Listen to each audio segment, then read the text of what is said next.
There we go. Okay, so this is the Flood and Erosion Control Board of September 15th. We will be starting the meeting at, I'm reading about 7:06 p.m. And on the call are, if we could just go around, Becky Bunnell, Chair.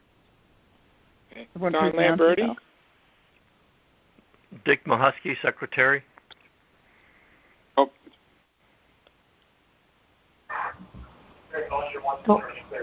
Prue O'Brien, Recording Secretary.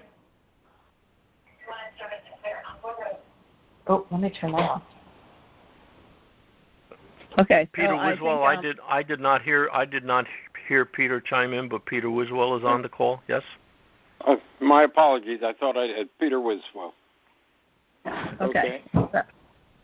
So we're going to start the agenda, and I will read out the agenda items since not everyone has internet. Item 1 on call is approval of the August meeting minutes, which Prue had sent out, and I hope people got a chance to review. But does anyone have any comments? I have one correction, and it's down toward the bottom under item 6. All right, let me get in there.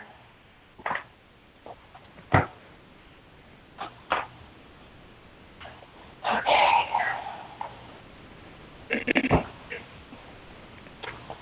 All right, so.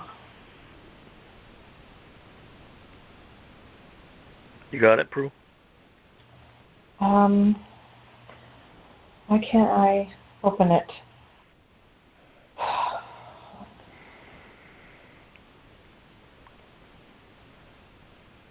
Oh, here we go. Okay, sorry. Wait, that was the agenda. Here are the minutes. Okay.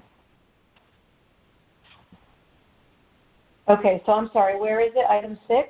Item 6, bottom of second page. Okay. Armahusky will ask the not conservation department. It's the town clerk that I believe holds the minutes.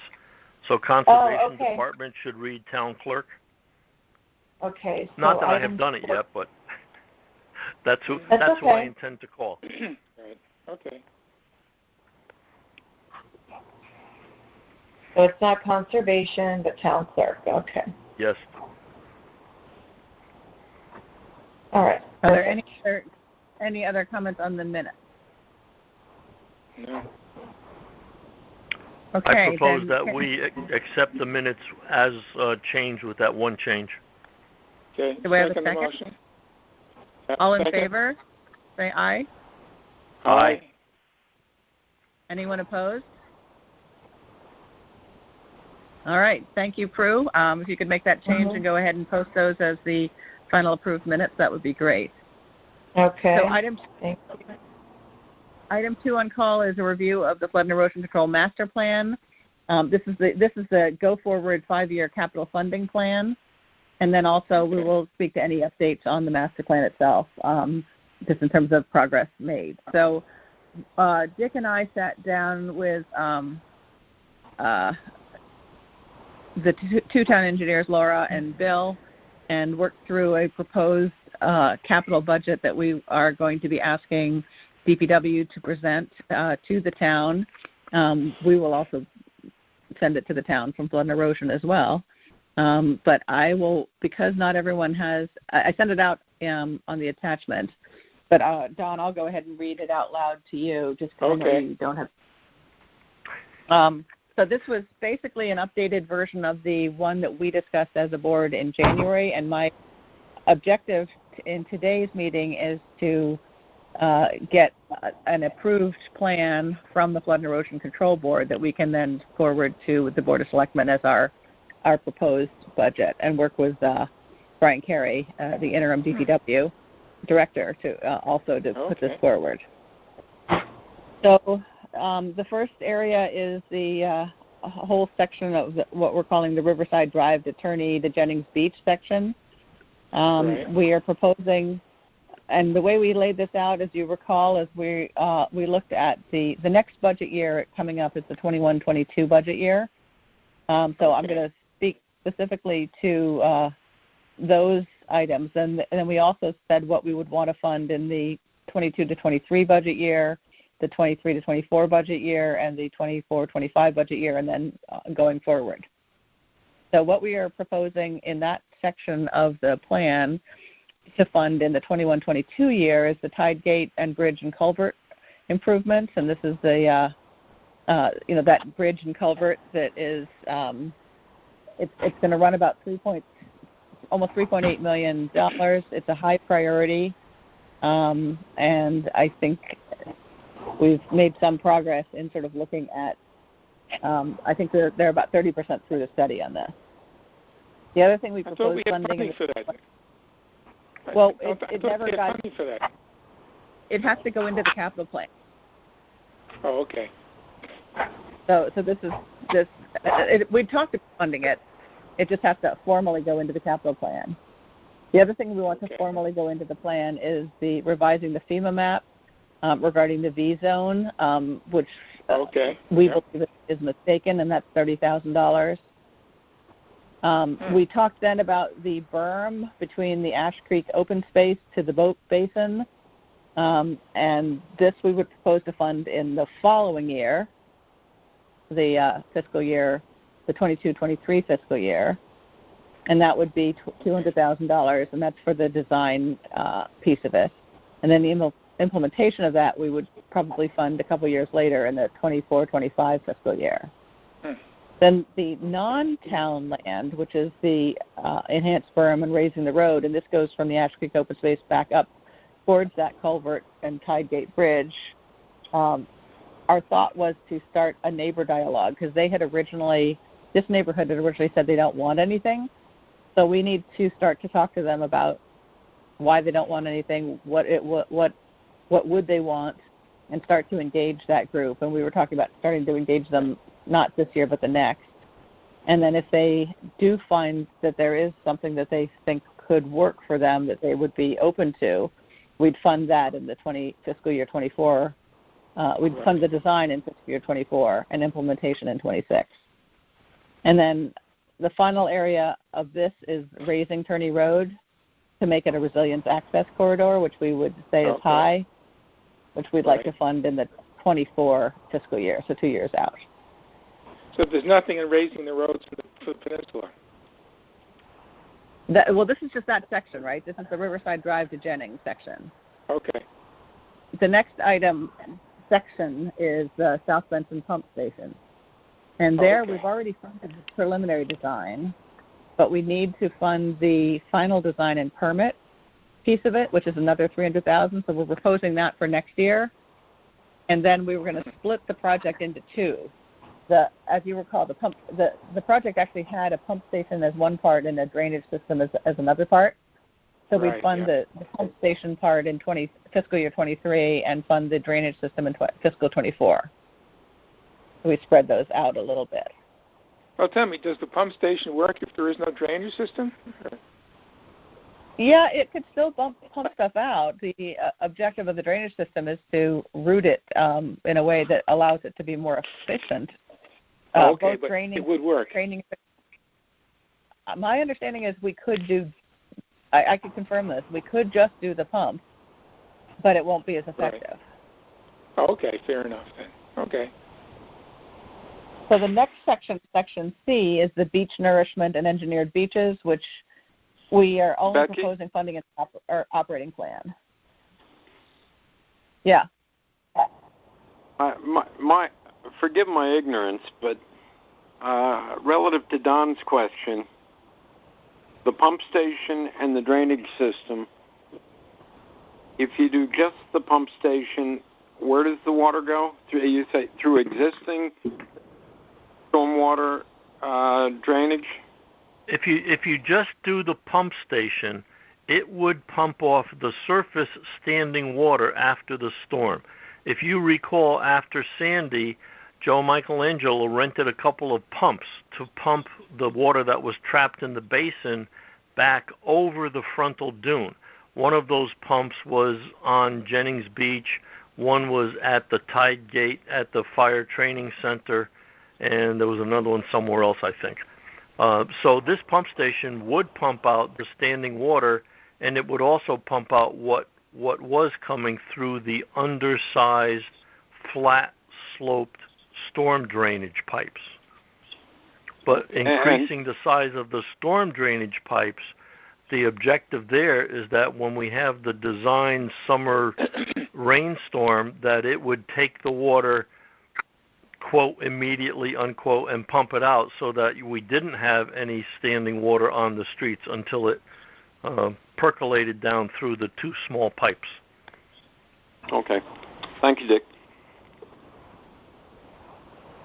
Okay, so just to go back to the last thing we were talking about, the beach nourishment engineered beaches is not a capital project, but it needs to be funded in the operating plan, so we're putting it on the sheet just to make sure that gets captured.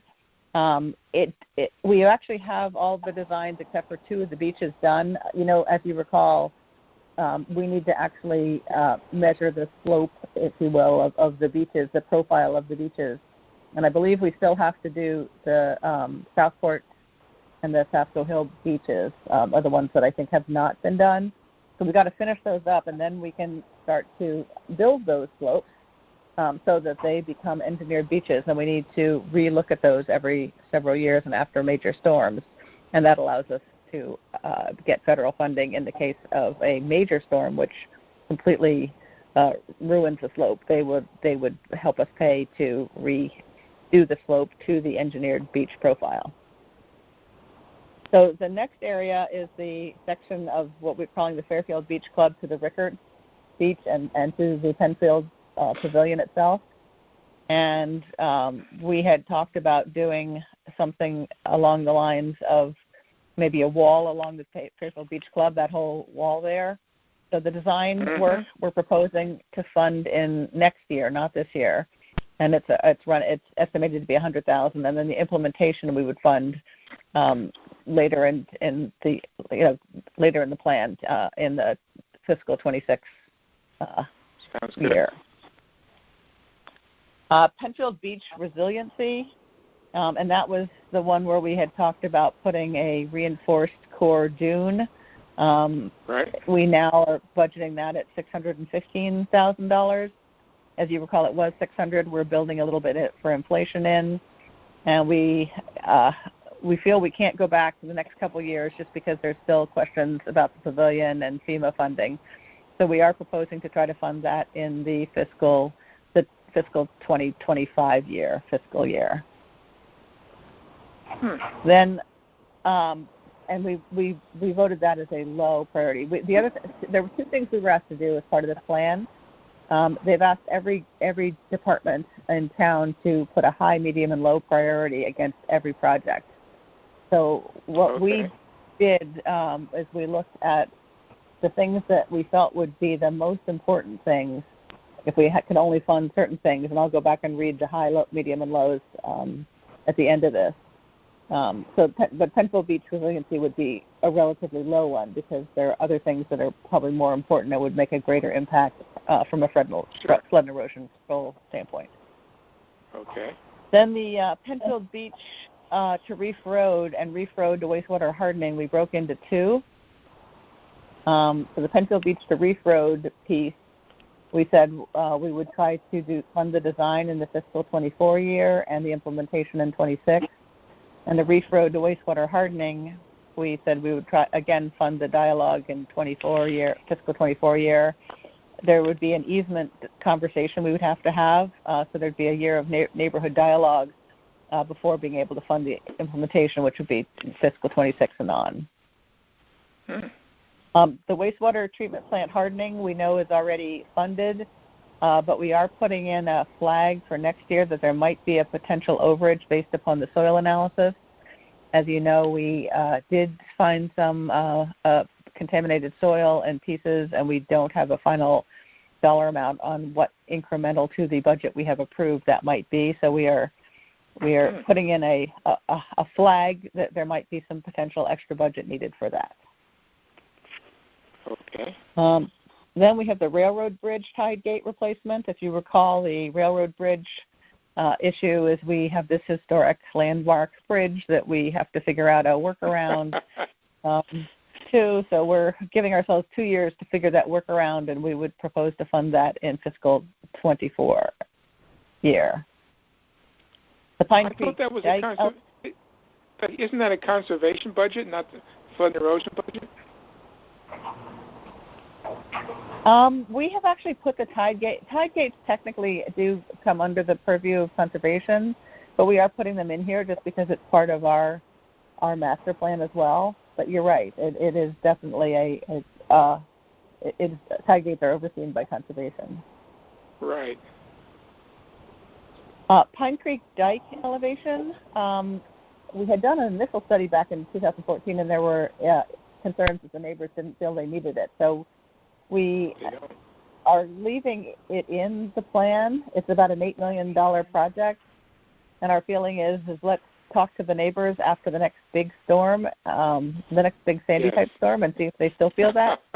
So we've got So we have a neighbor dialogue in 3 years out, and then if they still feel they don't need it, we obviously can just take this off the plan. Then the final part of our sort of master plan, well, not the final part, but the almost final part, is the berm that ties the wastewater hardening treatment plan to the landfill to Sasko Hill, sort of in the back there around the marshes.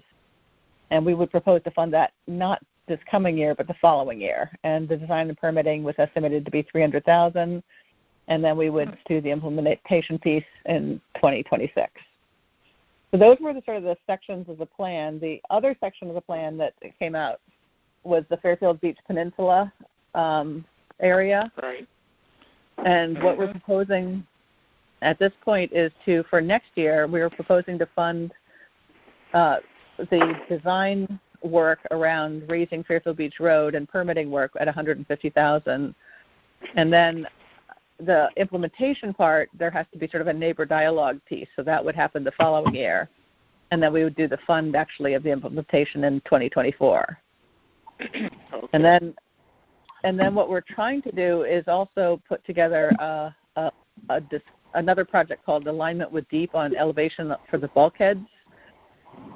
And that would be, we'd need to do a survey, which we would propose to do out of the operating budget. And this would be just our town engineers doing this.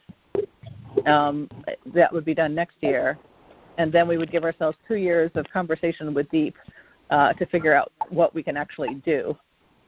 And then the implementation I had the following 2 years, which would probably be funded by homeowners, but it'd probably be a sequential phased implementation. And then the final section of the coastal that I put in was what I'm calling stormwater, wave, and erosion mitigation.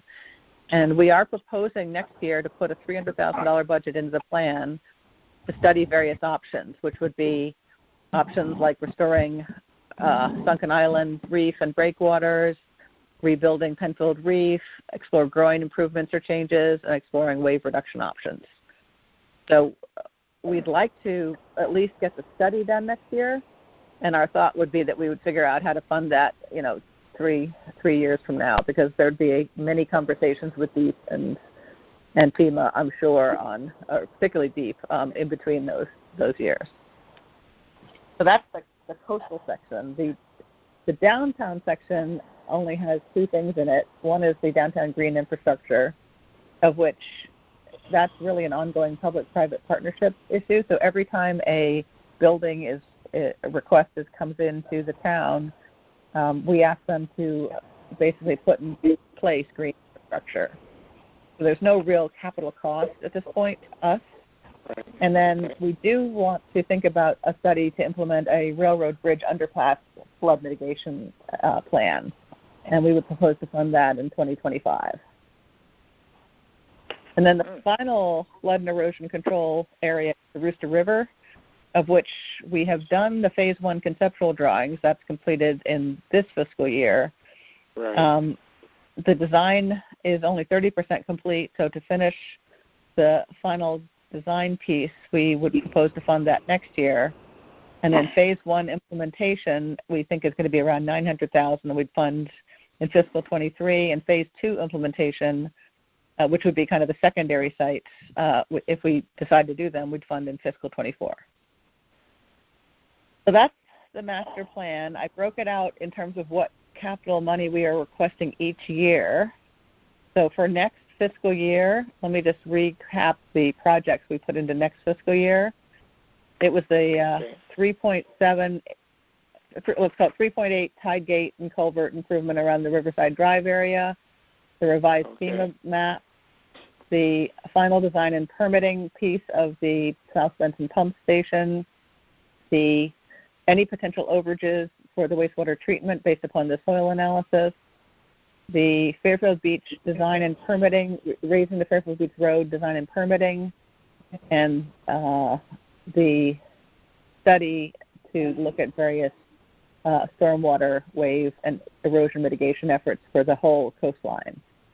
And then the final design piece of the Rooster River. And all of that comes to $4.572 million for next fiscal year.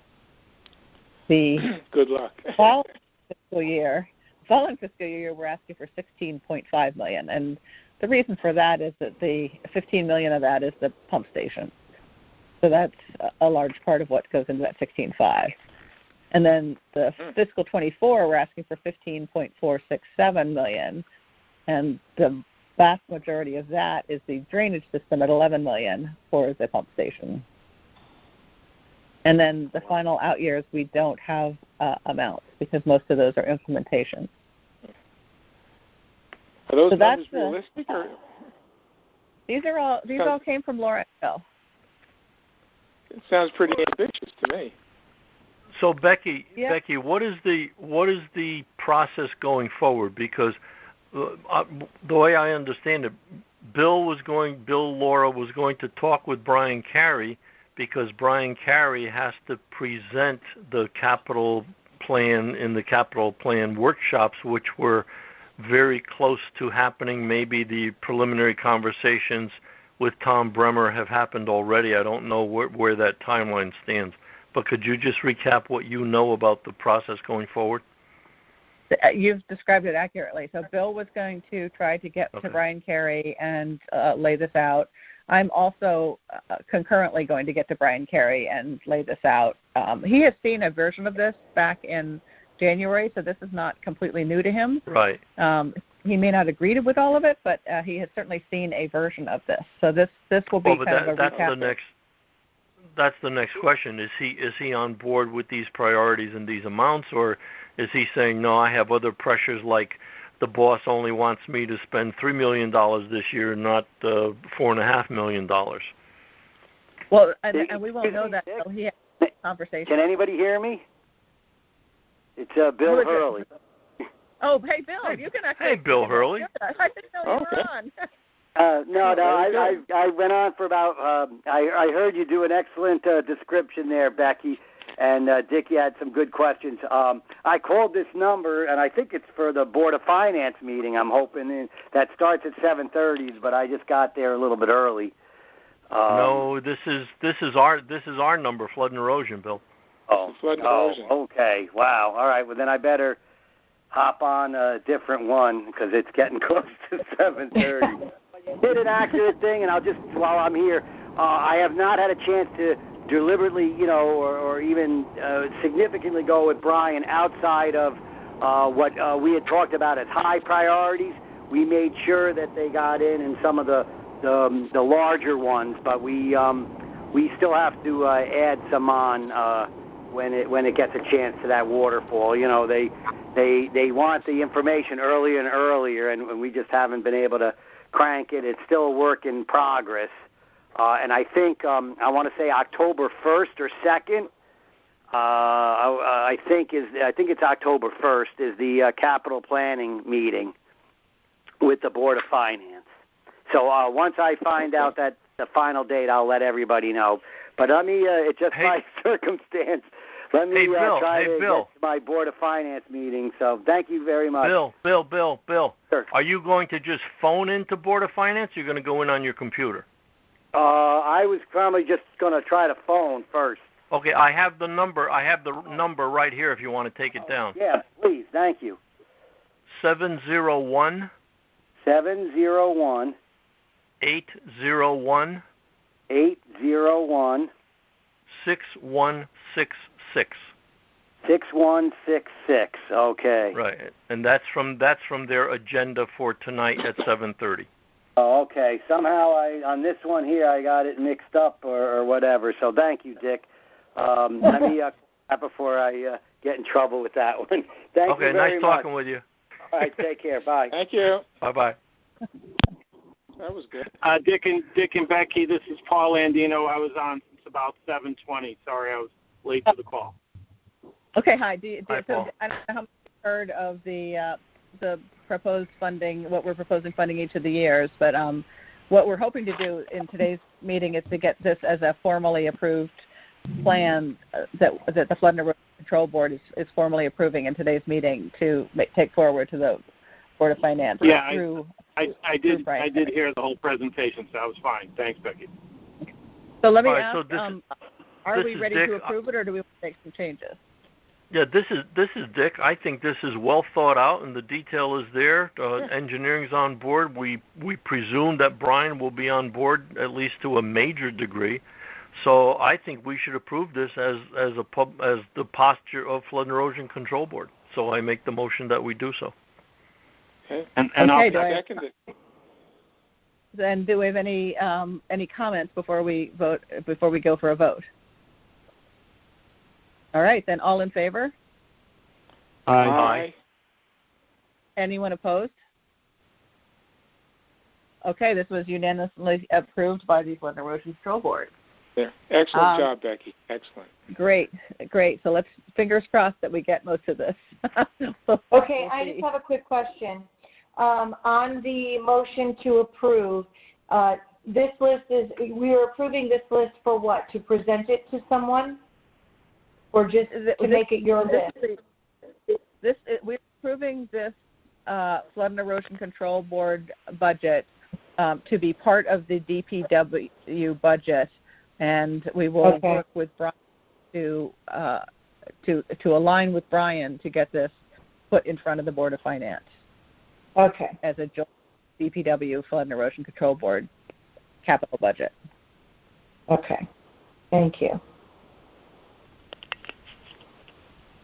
All right, so let's move on to the second part of this item, which is just any updates on any of the projects. I know Dick had attended the Rooster River study debrief. Yeah, the Rooster River presentation was just more of the same. It just kind of rehashed what had been developed by Milone and McBroom. And the next step is to have yet again some more public meetings and engage the public to get their comments on it. There were some renderings that had not existed before, showing some elevations in what the retention berms would look like from like the bleachers on the ball field or something. So there was not a lot of new information there. And in fact, getting Brenda up to speed, she and Brian had to excuse themselves because they had another thing going on. So she didn't really have much time to get steeped in what this plan was. But we agreed that we're going to try and have another public meeting in I'm guessing October. I don't know if that's a right recollection or not. Okay.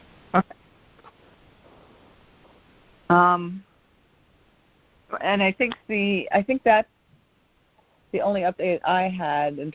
Yeah, I don't have any more updates.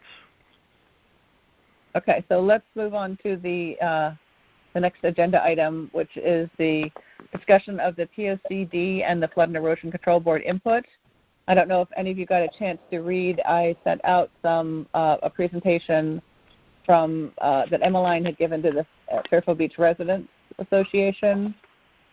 That is sort of her recap of the fall of last year's sessions, in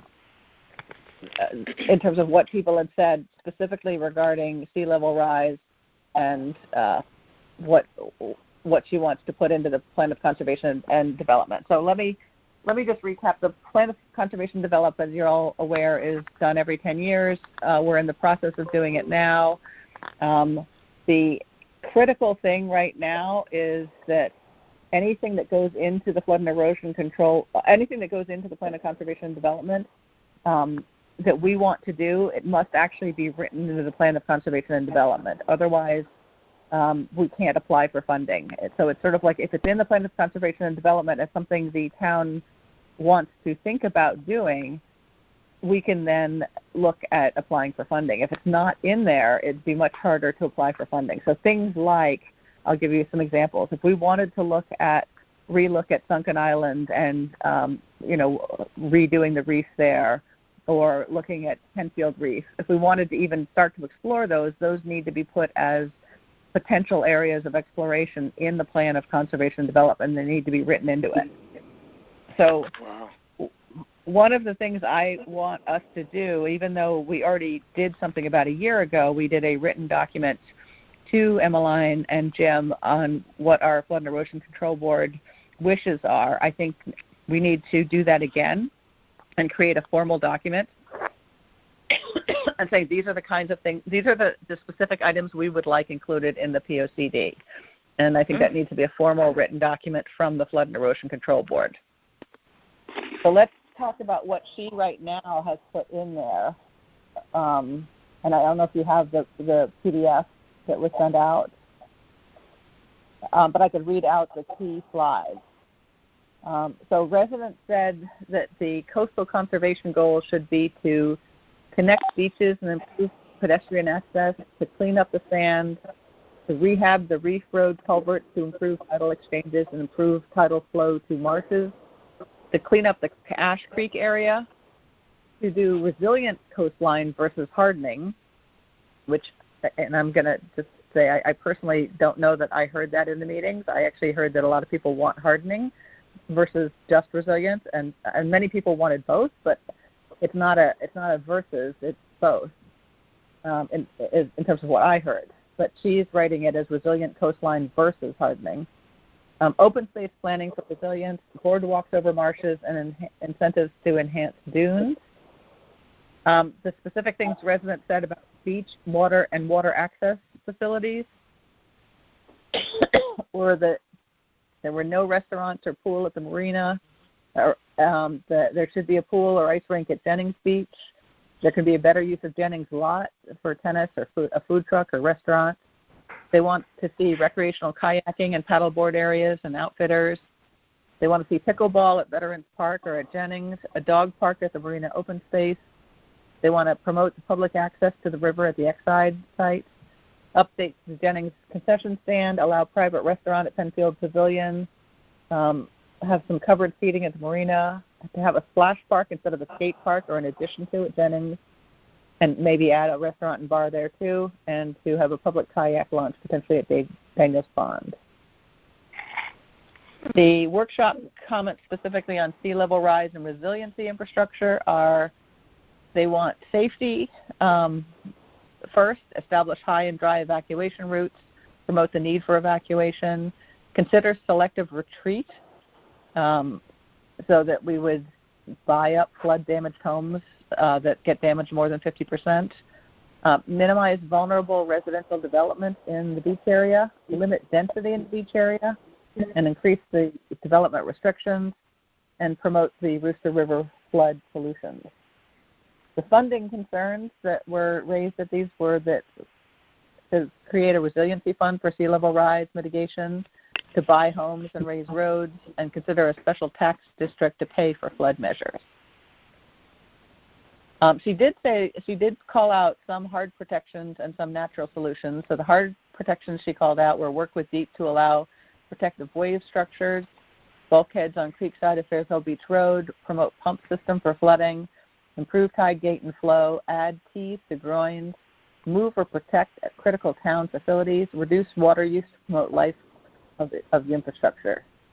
And the natural solutions were enhancing the low-impact recreational activity, promote dunes along the shore, reclaim beach and do beach nourishment, promote national solutions rather than structural measures, plant salt-tolerant species in shore area, support enhancing Penfield Beach and beach nourishment, and dredging Pine Creek. So I think a lot of what she caught is very accurate and is a great reflection of what some of the comments were, but I think just the way it's framed and making sure that specific items get put into the POCD is very, very important. So I would like to propose that Flood and Erosion write a formal document to send to Emmeline regarding what we would like to see formally in the POCD, and I just want to sort of get comments on what other people's feelings are. No, I think that's a good idea. This presentation that she made to the Fairfield Beach Residents Association, I did not go back and contrast and compare because she had made a presentation to the Board of Selectmen, I believe, February, something like that. And this seems to be a little more favorable toward mitigating storm flooding of our neighborhood than that previous one was. She made a presentation to the Planning and Zoning Commission, and that was that's what I'm thinking. Thank you. That's what I'm thinking of. Yep. Yeah, and some of these slides were from that, but I think you're right, Dick, that she did sort of slightly, Yeah, and maybe this is tailored more to the audience that she was presenting to, because she did not go in detail about the open spaces up country and things like that. Yeah. So I think that's a fair comment. And I think we sort of take those two presentations, which is what she has so far shared publicly, and we use those to write our formal request document. And again, most of what she's saying is great. I just want to make sure that the things that we feel strongly about get captured in the POCD as well, and done in a way that represents flood. Yeah, we can take this vehicle as an opportunity to update and reiterate our positions on mitigating flooding.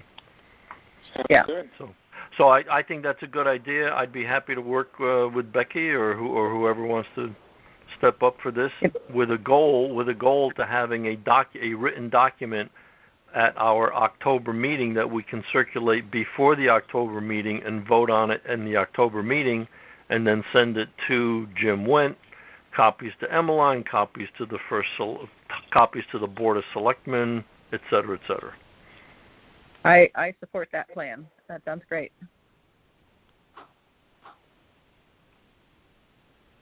Any other comments? No, sounds good. All right. So I don't think there's anything we vote on necessarily, other than that we agree to have something ready to vote at the October meeting of the Flood and Erosion Control Board on this. So let's move on to item 4 on call, because I know some people want to go into the meeting later that's happening right now, actually, and hear about 131 Beach Road. So I'm trying to move us through quickly. There's 75 participants at that meeting at this moment, because I have it on another screen here. Wow. Have they even gotten to the Beach Road? They probably haven't gotten to Beach Road. No, I don't think so. I have it. I have the sound down, but I don't think so. All right. So the item 4 on call is update on discussions for a town resiliency fund, and I am halfway through writing that. I had hoped to have that a document written for today's meeting that we could formally approve, but what I would like to do is send it out via email and get a formal approval in the October meeting. And meanwhile, I'd like the permission of this group for me to send that same draft to Tom as well, just so I can get his comments as well, so we can hopefully get a resiliency fund proposal formal document approved in the October meeting. So there's nothing to vote on for that either. Item 5 on call is a final review of the proposed charter revisions, and we had sort of reviewed this in our August meeting. I took the document we had in August and just changed the dates. So if you can look at the draft letter and the Charter V2 proposal that were attached to the email I sent out earlier today, hopefully we can approve those formally and get those out. And Peter, I wanted to make sure that your comments got captured in those. Becky, I read through your your draft, and I like it. It's succinct, to the point, I think you've captured it nicely. Okay, great. Then, Dick, thank you. This was a large version from Dick. And then the charter itself, we just flagged the changes we would propose to make to the charter in yellow. Okay. Becky, the only issue that forgive me, let me go back. 2 points. Number one, I have reached out to Jim Baldwin a couple of times and have not received a response relative to the liability issue. I finally sent him an email, which I'm assuming he'll respond to. Once I get a response, I will let you know. Number two, the second paragraph of your letter, including the subsequent sections 2585 through 2595,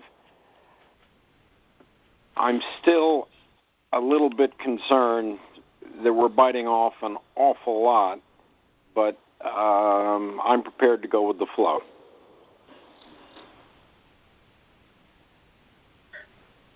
Okay. I mean, I think it's caveated by all actions proposed by the Flood and Erosion Control Board will always be in collaboration with and subject to further approvals by the Board of Selectmen or appropriate town board. So it actually softens what the actual statutes say, and that the actual statutes appear to give the Flood and Erosion Control Board authorization to do things like bonding, whereas I think what we are caveating is that it's a proposal to bond something, for example, or a proposal to tax something that will always be in collaboration and subject to further approvals by. Yeah. Becky, agreed. You've wordsmithed it nicely so that it strikes a middle ground, but I remain a little bit concerned at the fact that we're even suggesting it, but please don't read that to mean that I think it's a bad idea. I'm just putting up a red flag of continued concern to a certain extent, but I'm certainly prepared to vote with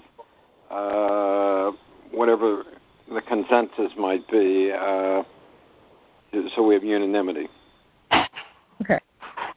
Are there any other comments from anyone else in tonight's meeting? Otherwise, what I'd like to do is again, just formally approve. No, I think this is Dick. I think this is great. I think we should, and I make a motion to approve this so Becky can send it to the Board of Selectmen. Okay. I second the motion. All in favor? Aye. Aye.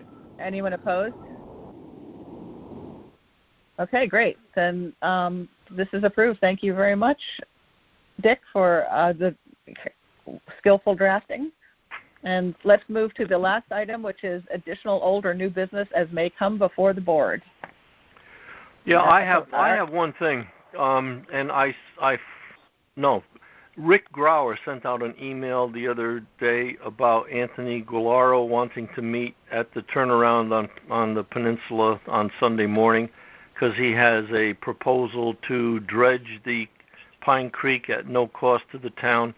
All I know is what was in that email, so you all know as much as I know. I'm going to go and see what this guy has to say. Anthony Guillaro, something like that, and I'm not sure of the pronunciation of his name. Who is that guy? Do you know? He is the developer who has built those blue houses tight to the road out at the end of the peninsula, which some people refer to as the Blue Ghetto. So he's built a number of houses along the peninsula, and he's renting them to students. So that's all I know. And well, again, all I know is what was in the email. So I'm not suggesting that everyone go and listen, but just to let you know, I'm going to go listen, and we'll be able to bring back whatever he has to propose. Obviously, we need to have some information. He's looking for support from boards in conservation department or whatever as he goes and with his consultant Alexandra talks to Deep and Army Corps of Engineers about dredging Pine Creek. Well, Dick, So, may I? yeah, go Peter, ahead. may I ask? Do you or the others know why he wants to dredge Pine Creek? Yeah, he wants to park his boat there and get in and out at low tide. Or even at mid tide. He can only get his boat in and out at high tide or close to high tide right now, and it's only getting worse because the sand is being swept around the end of the peninsula and filling in the creek. Mm-hmm. And that's sort of a natural flow of sand. And so one of the things, I had an interesting conversation with Tom Mason, who is another builder who has also been approached by Rick Brower, but also has a boat on the creek. And his comment was an interesting one. He says that just dredging the creek will not actually solve the issue. It's a Band-Aid as opposed to it's solving the that's true. visible concern, but it's not actually solving the issue, which is the literal movement. The sand is being moved down the coast, and every time the tide comes in, it's being swept into the creek, and that's what's filling it in. So unless we build a breakwater or some sort of something to change the flow of the sand, dredging the creek will be a temporary solution, and Right. 5 years from now, we'll be sitting here and doing the same thing, scratching our head and going, why is it so hard to get a boat in at mid-tide? So I think one of the things that this consultant's going to have to do is think about some sort of sand mitigation channeling, such as rebuilding Sunken Island, by the way, reef. Right. I'm just it. sitting here thinking exactly that. Well, we can take, because that last house on the peninsula, the old Jackie Durrell house, I believe that has a structure of large stones at the face where the channel comes out of the creek. So it's just taking that hard stone face and extending it out onto Sunken Island and building Sunken Island up. That's exactly what it would take. And frankly, it probably should be done, because that would also help from a storm mitigation standpoint as well, or certainly anything coming from that direction. It would help mitigate the erosion. Up the peninsula too. Yeah. So I think build that's one of the things Yeah. I'm going to suggest that this consultant look at that as well as just a straight dredging, because I think if they just do a straight dredging, it's a temporary solution, and it's not getting at the root cause of the issue. Do we have any? Does anybody have any estimate as to the volume of sand that would come out of there, and can that sand be put on the beachfront?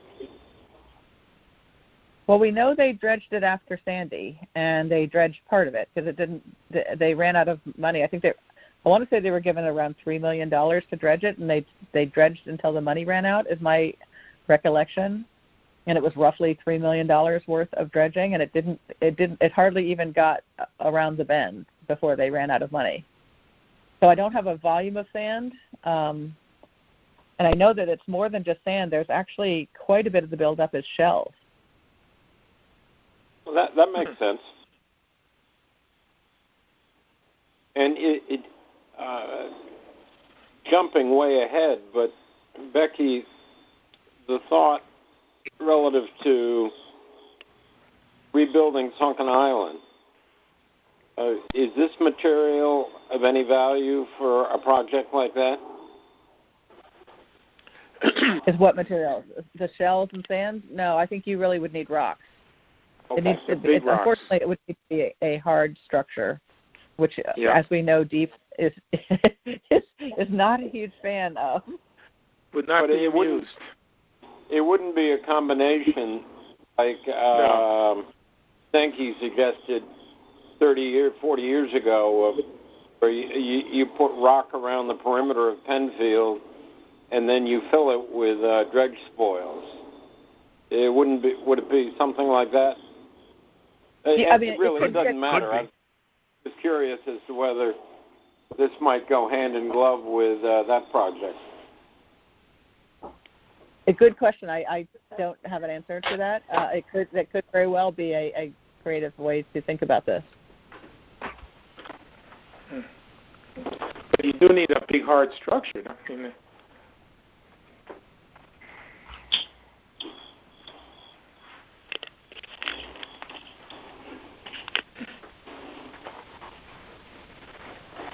I mean, my understanding is you definitely need a rock structure, but you could do maybe a rock structure supported with dredge, so dredge remains, whatever we want to call it. And Becky, I have no particular expertise on this subject. I just recall Stanky saying that they would pull the groins down and use that rock to put around the perimeter of Penfield.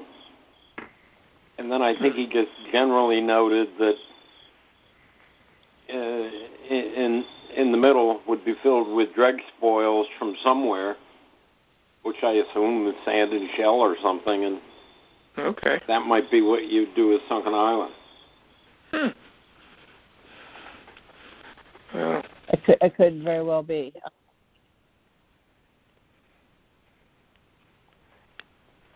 I'm not sure we'll ever get permission for this project, but...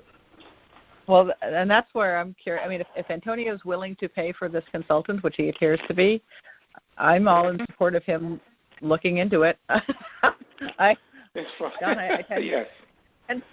tend to agree with you. I think the likelihood of a hard structure getting approved, but he's not actually looking at a hard structure. He's looking at just the dredging. So, I mean, he may be saying, let's take the short-term approach and just see if we can get some interest in the dredging, even if we have to do it every 5 years. Right. That may be what he's looking at. Until we go to the meeting, I'm not sure where his head is. Okay, sounds good. So are there any other old or new business? I have none. Becky, In that case, one other point, and really a question for Dick, and as much as he'll be at that meeting on Sunday. Dick, I don't know this gentleman who wants to do the dredging, but the reason I asked why he wants to dredge is he is a developer, and is there any reason to believe that he's thinking of a bigger development project along the creek that might be of some concern? I have no idea. Okay. If you would, no idea. And I'll probably be at the meeting as well, at the presentation as well, but if you could just keep your ear to the ground to see if he's thinking of moving the ghetto to other areas. There you go. Well, that was all I had, Becky. Thank you. Yeah, let's recap. I mean, we'll all, I think, learn more at the meeting, I think. So. All right. Well, with that, I would like to formally close the Flood and Erosion Control Board meeting, and thank you all for your attendance. Thank you, Prue, for taking notes and minutes. Yeah. Thank you. And 131 Fairfield Beach Road is just being, it's a continuation of the presentation by the developer. And Mike Galante is giving his traffic study details now about how adding those 40 cars is not going to make a difference. It's